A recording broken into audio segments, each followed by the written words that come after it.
Hi, Sharon Danley here with another 2-minute wardrobe tip. This week we're going to start our wardrobe inventory. Once you've determined what your personal style is, then it's time to create an inventory to streamline your closets, your drawers, for easier management and for shopping efficiency. Some of my friends think of me as the Sheldon from Big Bang, who's just over the top with organization. Organization is really important to me. I've had to learn how to be very organized, and when my daughter was living, she had severe epilepsy, and I had to be really well organized and always on 24-hour alert in case something went wrong. So I had to be. It taught me a good lesson, and it is always paid off. So, keeping a wardrobe inventory, you bet it's important. Why? Because it makes life easier. Number one, you want to keep a file on your lifestyle needs. What exactly is your lifestyle? Are you in business? Are you retired?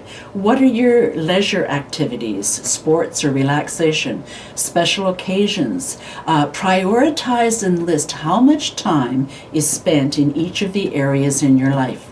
Then determine what kind of wardrobe you have and what else you need to meet the needs of each category. Remember, purchase for comfort, suitability, and quality. Number two, creating a filing system of inventory with your measurements, style preferences, body frame tips, and what you already have on hand will certainly pay off when it comes to going shopping. And when you go shopping, have all these things on your smartphone or written down on a paper, what all your measurements are, and have this stuff readily available. And it's smart to take a measuring tape with you too. Saves you trying stuff on, because you know, I don't know about you, but I'm not keen on going into those fitting rooms with the lighting they have. Oy vey, not. Number two, once you've got that all done, it's time to purge. Yep. That's right, purge. If you haven't worn it, you've heard the rule, anywhere from 6 months to a year, then take it out of your closet. How much stuff have you got in the back of your closet that you haven't worn or you may not have even seen? And you know something else? You don't need a closet that's any more than 4 to 5 feet in length. Truly. That's all any one person needs, and probably even less than that. I can tell you, for me, my closet is about 3.5 feet long, and I have a chest of drawers aside from that tall thing that sits in the closet, and it takes care of everything I could possibly need. Think about the space you're using up for your wardrobe and how much of it you're using and how much you're not. When you're organized like that way everything is easily accessible. And here's where we get into some of the nitty-gritty. Your clothing should hang free from other clothing so that you can drop a manila envelope between each item. I know, it seems like it's crazy, but it's not. It will save you a lot of time, because when you press things, yeah, there's some of us that still iron because of the fabrics the way they are, or just because you like a nice crispness to your cotton blouses. You want it so that a manila envelope drops so that your clothes can also air better. They don't wrinkle the same. They're always fresher, and they truly last longer. And think of your wardrobe this way too. How many cars can you drive at the same time? Well, how many ensembles can you wear at the same time? Again, if you go back to that inventory that you created for yourself, you're going to have a much better idea on what you need for every type of activity you do in your particular lifestyle. So, you know, think about it. How many outfits do you need for each one of those activities in your lifestyle? And here's a thought: instead of buying something extra for yourself or excessive, or that extra pair of shoes, why not buy clothing for a needy person instead? And the other thing that you can do when you're purging your wardrobe is take all your pieces, clean them up, you know, freshen them up, launder, etc., and then take them to, you know, some of the homeless shelters or things where people really could use clothing. After all, I mean, excess we have so much excess, and we want to really try to retrain ourselves. And clothing is a way to do that while we still help somebody else out at the same time. And here's something that's really important. For many people, shopping is a mood alterer.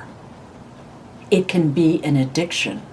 And the beauty industry has helped to manufacture and support the consumerism, which is an addiction. It's not good.